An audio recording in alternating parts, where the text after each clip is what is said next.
Okay, let's start. Yeah, here we are. Okay. Listen how it sounds. If everybody is wait. Check, sound check. Do you hear me? I hear you. There we go. Kijk hoor. Heeft iemand hem op de Twitch staan toevallig? Yeah, I'm watching it, Twitch, yes. Ja, Twitch kun je even horen hoe ik klink? Of ik niet gek klink? Test. I'm listening. It's rolled up. The kitchen and the bathroom. Okay. It's okay. Ja. En hoe het Vermin is ook goed te horen? Ja. Yes. Yeah. Iedereen is te horen, mooi. Nee, goed, dan beginnen we. Ja. Alright. We have Vermin Supreme in our midst. And hi, Vermin. How you doing?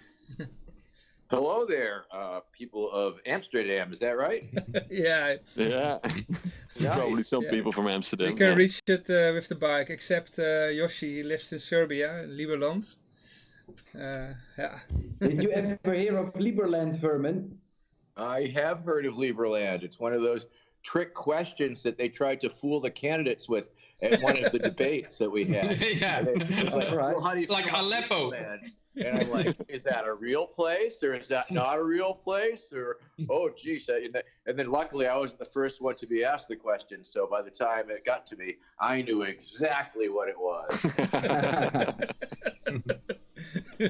So it's being built. If you watch some of the debates, you'll see when I went on the first one to answer the question, I'm a little worse for it.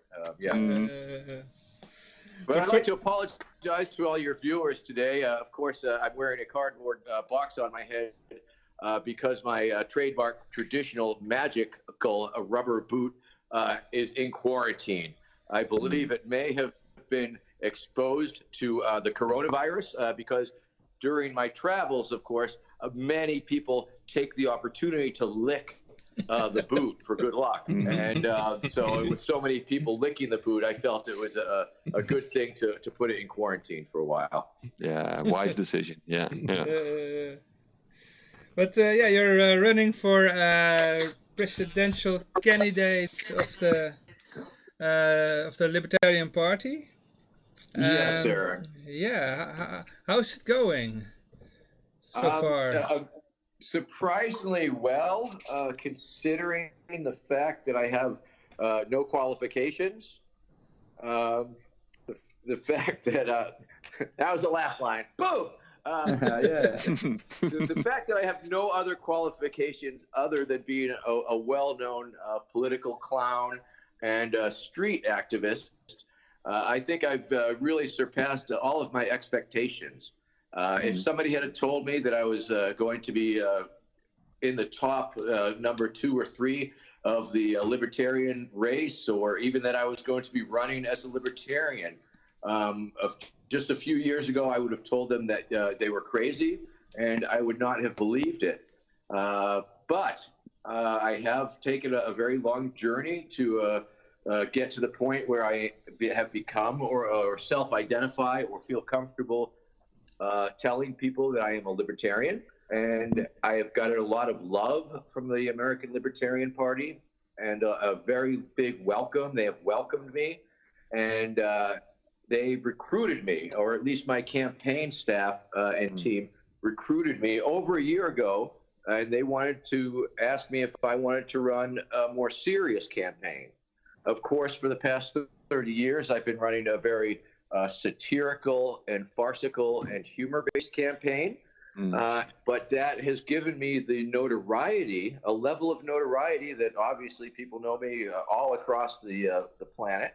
And so that has given me a level of well-known, people know me enough, and I have a good name recognition that I can offer my services to the Libertarian Party as a candidate. And of course, a lot of people express concern that they think I'm trolling the Libertarian Party, but instead I am making an offer to the Libertarian Party to troll the duopoly, troll the major parties with them. And I believe that I am very well positioned to be able to share my character that I've developed, my imaginary platform planks, and my fan base that spans the political spectrum. It goes from far right to far left and everywhere in between, and it covers all demographics. And so I believe that I'm perfectly positioned to be able to spread the word of liberty to the masses, if you will, or certainly the kids who like me so much, and perhaps get a good 5% of the general election vote, which is speculative, but not out of the realm of possibility. Yeah. And so Sounds good. there've been several primaries, and I have won 2 primaries out of the 7, and I do very well in the online polls, and I've been debating all the other candidates for over a year now, and I believe that it's I feel like it's going quite well, and I am cautiously frightened that I might actually get it. Yeah. But What would you do if you would be elected as a Libertarian candidate? Well, I think it would be a whole lot more of the same wacky hijinks. Of course, the coronavirus has changed our whole strategy for campaigning. Obviously, a lot of the conventions for the Libertarian Party have been canceled, the state conventions.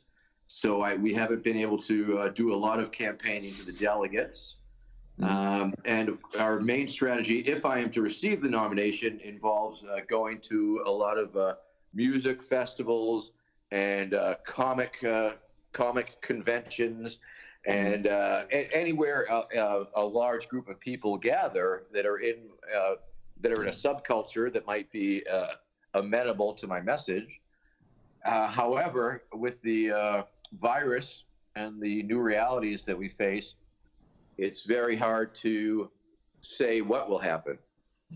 Of course, as a viral meme, my social media game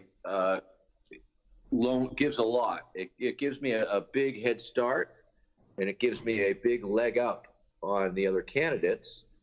I have, close to 100,000 followers on the Facebook and 100,000 followers on the TikTok and 50,000 Twitters. And for what it's worth, of course, which isn't really much, but nonetheless, it does give me a real good start. In fact, as you may have heard, Bernie Sanders dropped out of the race yesterday. Yeah. Yep.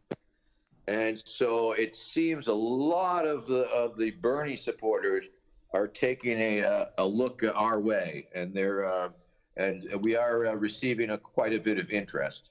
Oh, Okay. Now, nice. of course, a lot of those people, a lot of Bernie supporters are also heading over to the Green Party because the Green Party is perceived to be a little more left or a little more in line with Bernie Sanders talking points.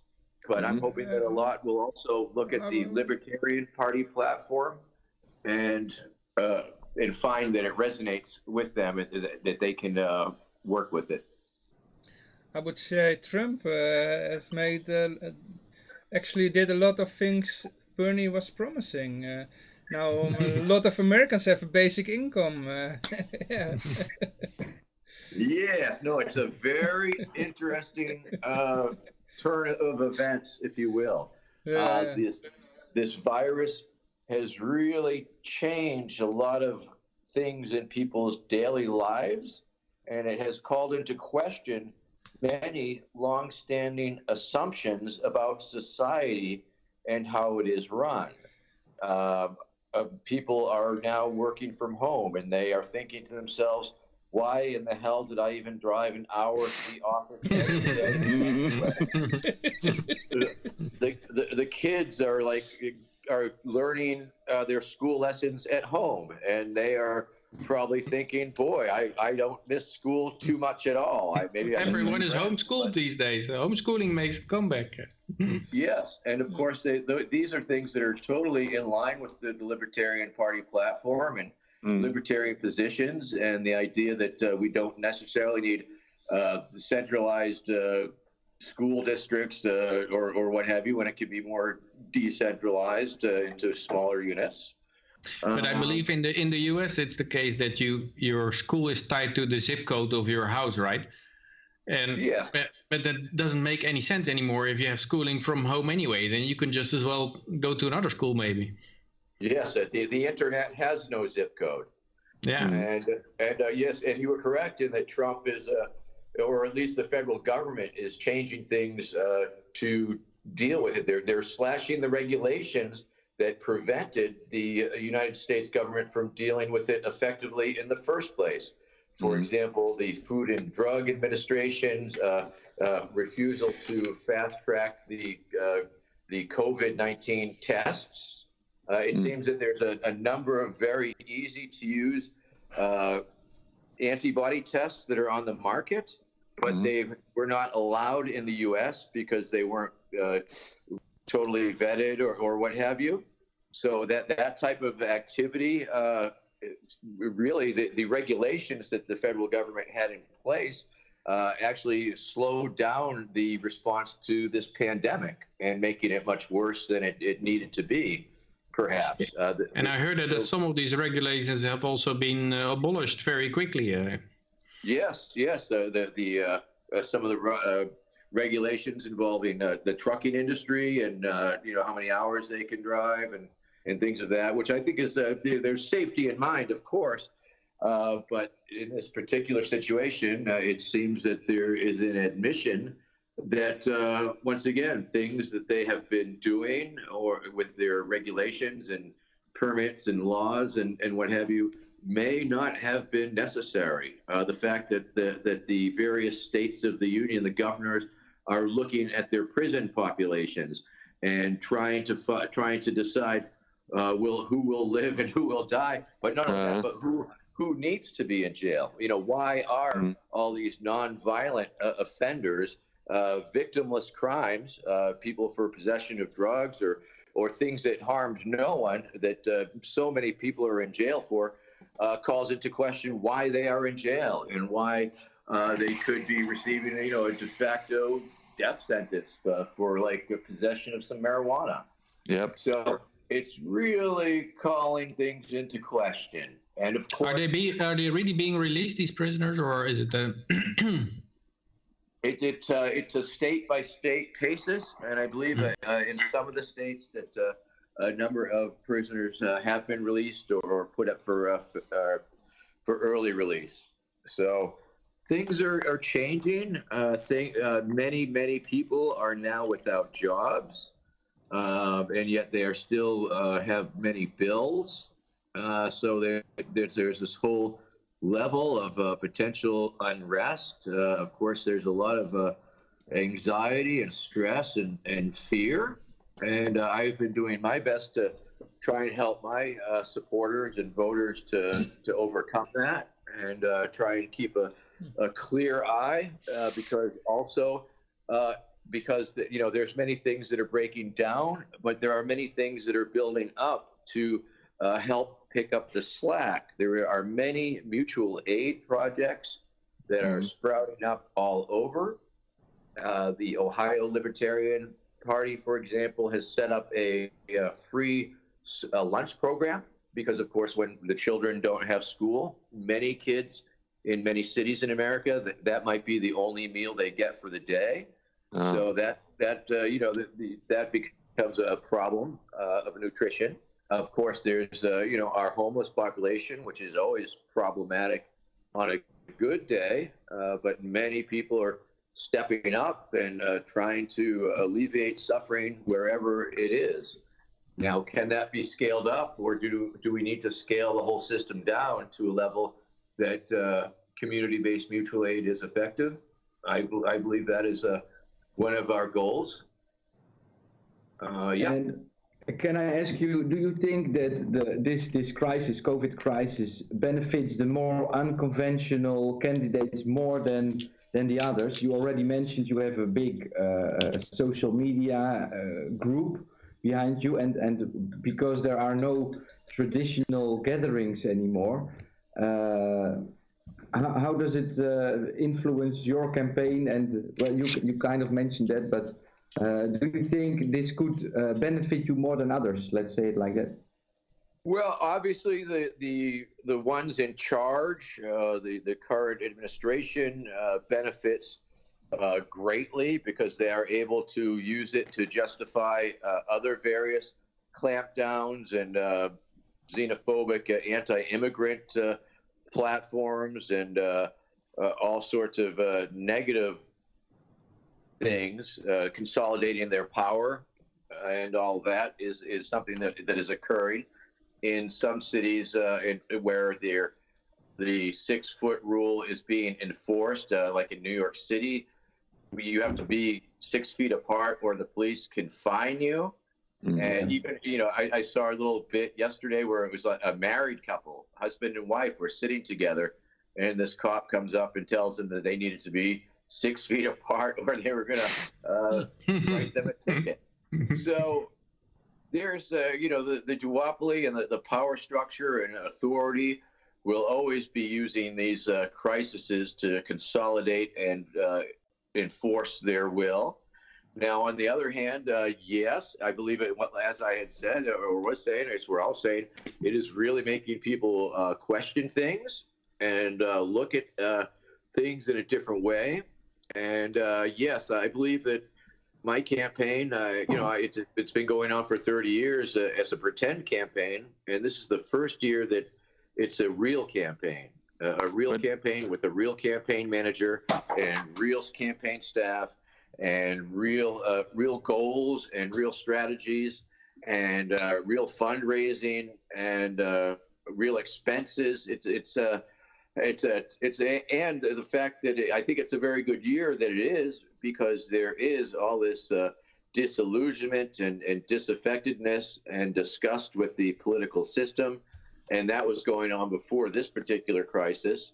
And now, yes, there are a lot of people who are looking for something different, especially with Joe Biden as the nominee, who for many people find that unacceptable. It's a hard rock in a place. It's, who do you vote for? What kind of choice is America being given? Will they choose Joe Biden, the man who wrote the Patriot Act and pushed forth all sorts of prison and drug war, laws that really tighten the screws on ordinary Americans, or President Trump, who's obviously a madman? He's insane, and obviously and demonstrably completely incompetent. So I think that people, they're questioning things. Do we even need? The government is not gonna save you. Time and time again, disaster after disaster, attack after attack.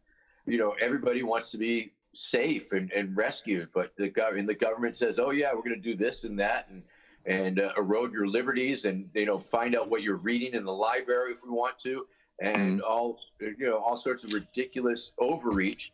And a lot of people are okay with it, but a number are not. Now, don't you think that overall the government power is winning here? Yeah, I would have to say, unfortunately, it sort of seems that way. It seemed that way. It's been that way for a long time. The ruling class in the duopoly and the political parties that prop up the bankers and all that.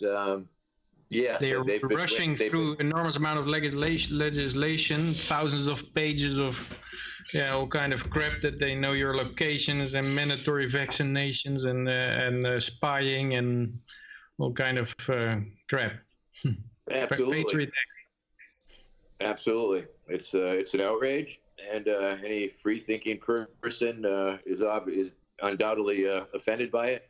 Unfortunately, too many people are not. And as Benjamin Franklin once said, those who would sacrifice liberty for a little liberty for safety deserve neither.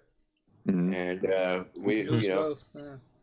But you've been in both in the Republican Party and the Democratic Party. You've had your own pony party, and now you're in the Libertarian Party. So, what, in overall sense, what would you say is the line of reasoning with the Republican and the Democrat party? So, regarding the crisis and how legislation should follow this. Well, it's notable to note that you know, when I ran as a Democrat, I wasn't really a Democrat.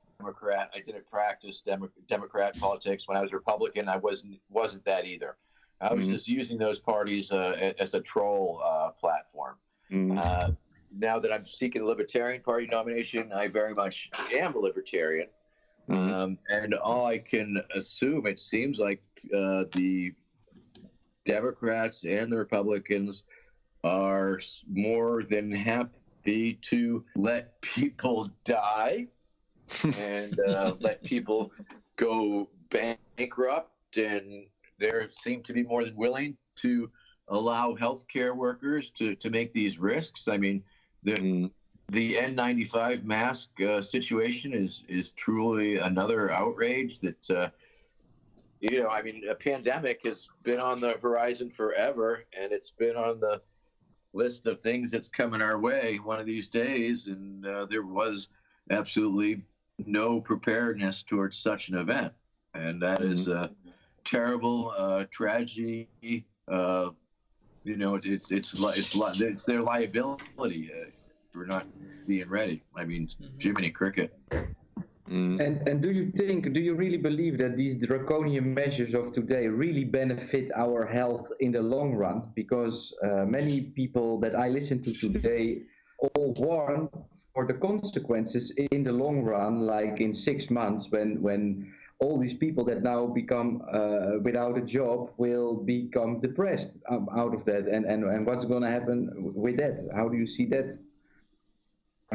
Do you believe that the measures they take, like for example this 6 feet rule in New York, is that the way to go? For the moment, I mean, it's the medical professionals that are pushing that as a suggestion, as a way to prevent transmitting the virus. And I do listen to medical professionals more so than I would listen to any sort of authoritarian government. I think it certainly makes sense to listen to those who have the most knowledge in the given situation. That's yes. So there is that. I mean, but will the laws that they're putting in place benefit our health? I don't think so. We will see. But yes. Also,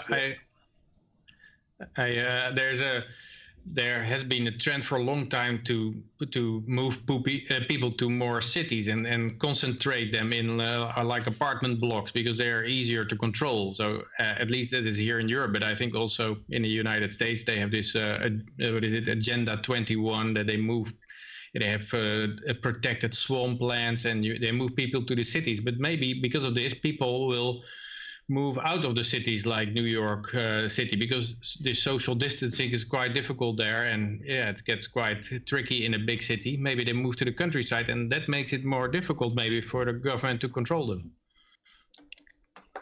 Could that Perhaps. Perhaps. I mean, I'm of the mind that the government doesn't control you until they really flex their muscles at you. I mean, you can. I mean, in times of non-crisis, we are still fairly free to do as we please within reason, as long as there's no policeman nearby. Yeah. And you pay your taxes. Yes. But I mean, once again, people are questioning things. We're going to see. I mean, if there's like, I mean, the homeless problem is, you know, so many people are going to be losing their places. It could be a recipe for some social unrest. We'll see. But there's no social unrest as so far as you know at this moment. Currently, I think most people are scared in place. and rightly so. Let's not say scared, exercising their cautious judgment and self-isolating and like that. Which, once again, I don't think that's a bad idea at all, given the current thing. Now, we'll see how long it goes on for, and see how it plays out. Of course, I mean, hopefully, 6 months down the road, it won't be a problem. But you just never know. It's really, it's like all of a sudden we were worried about the climate change and the government clampdown. Which is, and the race is on, and what's going to happen first, and all of a sudden they throw us this curveball. Whoa, pandemic! Really? Holy shit! What's this impeachment and transgender bathrooms and Greta climate change, and then suddenly here's a real problem. Yeah, for sure. Yeah. I would also like to know what's your background. What kind of people inspired you to do this political satire? Well, it's just a very interesting way that I came about it, because the way I came about it wasn't really political. I took on the moniker Vermin Supreme in around 1985. I was doing bookings and promotions for a couple nightclubs. It was sort of like the tail end of punk rock days, and I was with the art weirdo scene. So, people, all sorts of people were taking on different names and characters. So it wasn't unusual. And after a while, I got burnt out on Baltimore and was going to leave Baltimore, but I was still looking for a reason to stay. So one night I was drinking some beers at a bar and just said, "Hey, I'm going to run for mayor of Baltimore." And that was my first declaration that I was going to do something like that. And it wasn't political. It was just out of boredom, and I was looking for something interesting to do. Shortly thereafter, I left Baltimore. But then when it was the Great Peace March for Global Nuclear Disarmament, it was a big anti-nuke march came into Baltimore, and I joined it. And it had a spin-off group that was a smaller group. It had a porta potty truck and some kitchen trailers and a water trailer, and they moved people, protesters down the road, hundreds of protesters down the road. And so I started doing the political stuff. And then a year later, I said, "Oh my goodness!" I said I was going to run for mayor of Baltimore. So I did a drug study. I spent a month in a lab testing some pharmaceutical drugs, and with the money I paid somebody to print and make a computer type setting.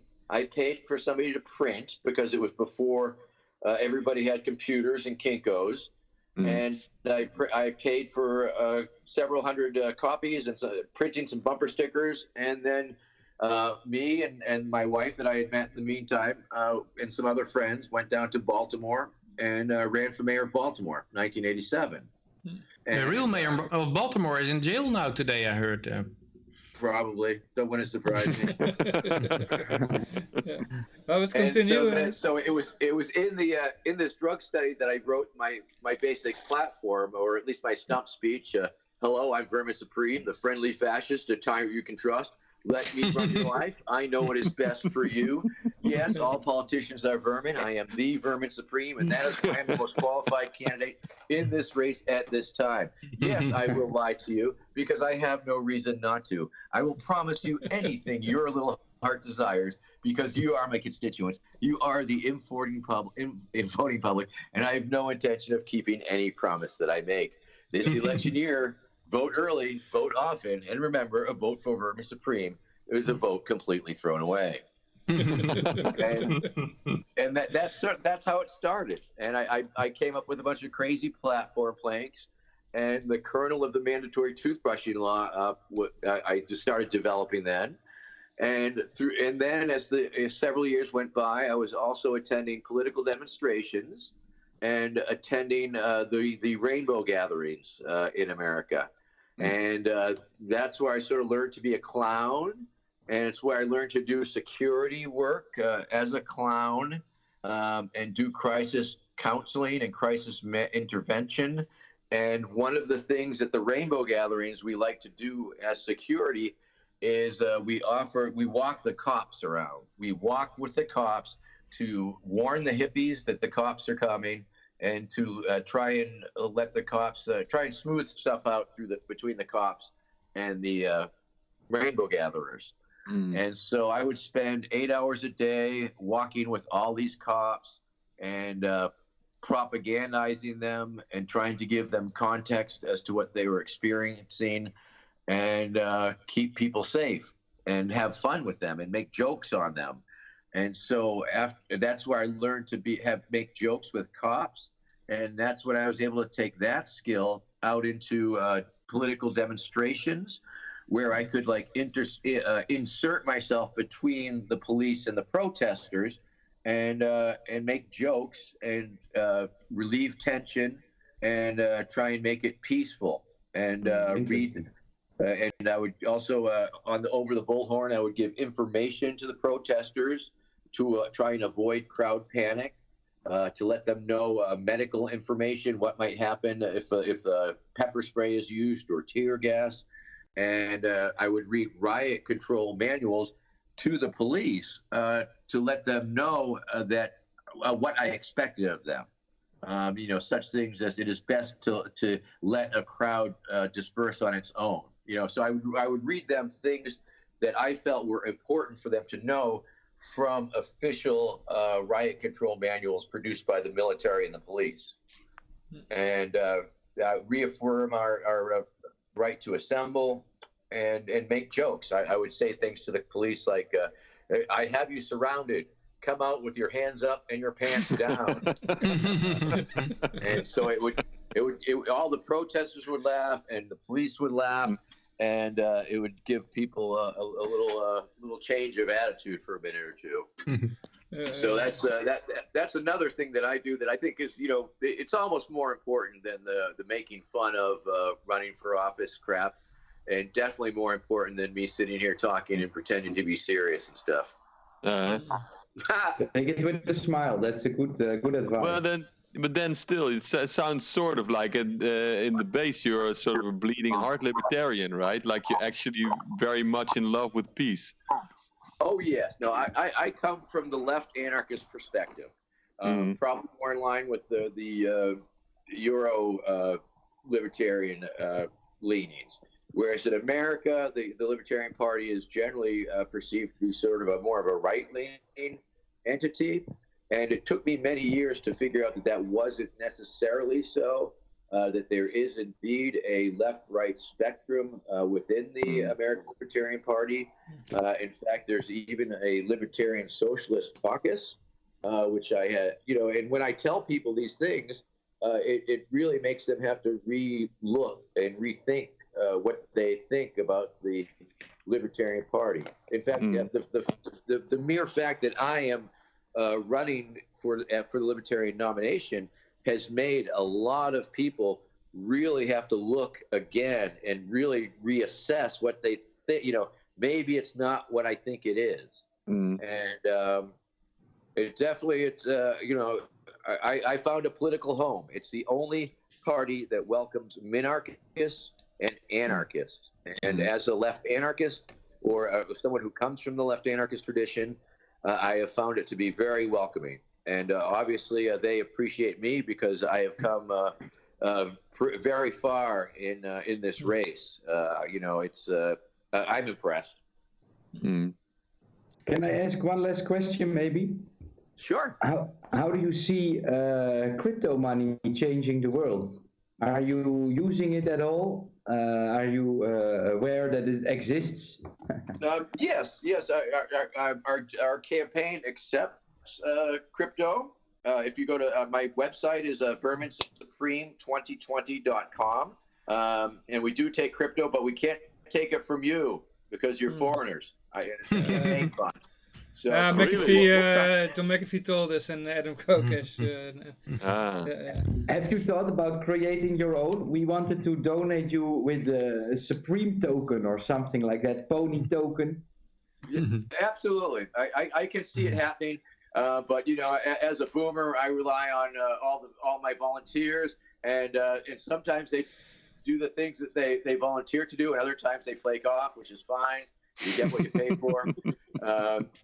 So there is that, and and this crisis again is it has people thinking. It's all of a sudden. Even the government is sort of making moves in that direction. Because paper money can transmit the virus. Yeah. Once people start realizing that their money could kill them, it takes on a whole new meaning, I guess. And what do you think about a couple of these aircraft carriers now that have COVID-19 and they're completely disabled? Also, they had to return home from their war missions because the people got sick. Right. It has the ability to also disable a large part of the army, maybe. Absolutely, absolutely. It sure does that. So there's a lot of moving parts. There's a lot of things going on with this particular pandemic, and I hope that everybody really takes the lessons that this mess has to offer, and practices the mutual aid and helping one another, and doing the things that we need for our neighbors and our friends, communities, and families that will see us through this.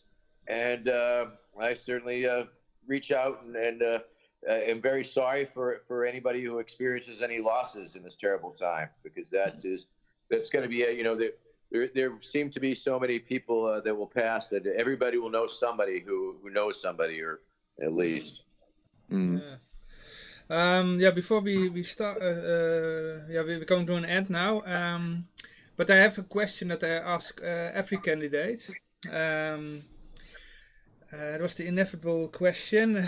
What was it, by the way? If you would become president, if all the people would elect you, in case that happens, how would you survive Inauguration Day? Because the Federal Reserve, the CIA, and anybody else, they don't like a candidate who's not from the Republicans or the Democrats. Well, I'm not worried about too much. I'd be in hiding probably. I'd hide. I'd run away probably. During your inauguration. Yes. I would send in a Bonnie double. Just like McAfee. Yes, an impersonator. Yeah, totally. All right, thanks very much. If you have, this last question, where can people find more about you, your website, your Twitter handle, things like that? Oh yes, okay. My website is verminsupreme2020.com. My Twitter is @verminsupreme. My TikTok is @TheRealVerminSupreme. I think there's a Reddit and a Discord, but I don't go there too much. But I know there's people on there doing Vermin Supreme stuff. Let's see. Facebook is Vermin Supreme for President. It's a blue check mark. I believe that I know I have an Instagram. I think that's Vermin Supreme for President also. If you want to watch a very good documentary on my career, Who is Vermin Supreme? An Outsider Odyssey is the name of it, and it is available on Vimeo. And I think was that also from Vice? The one from Vice? What's that? Oh, there was also a documentary about you on Vice. Oh no, this is a different one. This is a feature length documentary. It's a cinematic piece. And it's called Who is Vermin Supreme? Yeah, on Vimeo. Check it out for sure. We'll check it out. Well, I try to put all the links on our website too, where we post all the podcasts and everything, so the people can find you also there. Is there coming an autobiography from you? Well, I do have a book out. If you can find it at iPony the book. iPony, okay. Yeah, it's called. The title of the book is iPony: Blueprint for a New America. And right. It's a look at the future long after a Vermin Supreme presidency, after everybody has their ponies, after zombie power fuels the nation, after Yeah. time travel is used in foreign policy on a daily basis, and after the secret dental police have set up checkpoints every couple hundred yards. It is a warning from the people of the future to you, the people of their past, your present, that Vermin Supreme is a madman and must be stopped. All right. And they will hate us for putting you on the air. Yes, it's all your fault. We have to feel guilty. So we can agree that if you get elected, you come again? Absolutely. Absolutely. Great. Very good. Thanks very much. Sorry to have a little more time. We'll have to do it again sometime when I can have more fun with you. And Yeah. just remember, people, together we will ride our ponies into a zombie-powered future. Thank you. That sounds great. Bye-bye. Bye-bye. Have a nice day. All right, take care now. Thanks, Vermin. Good luck on the job. Thank you so much. Bye-bye now. Let's see.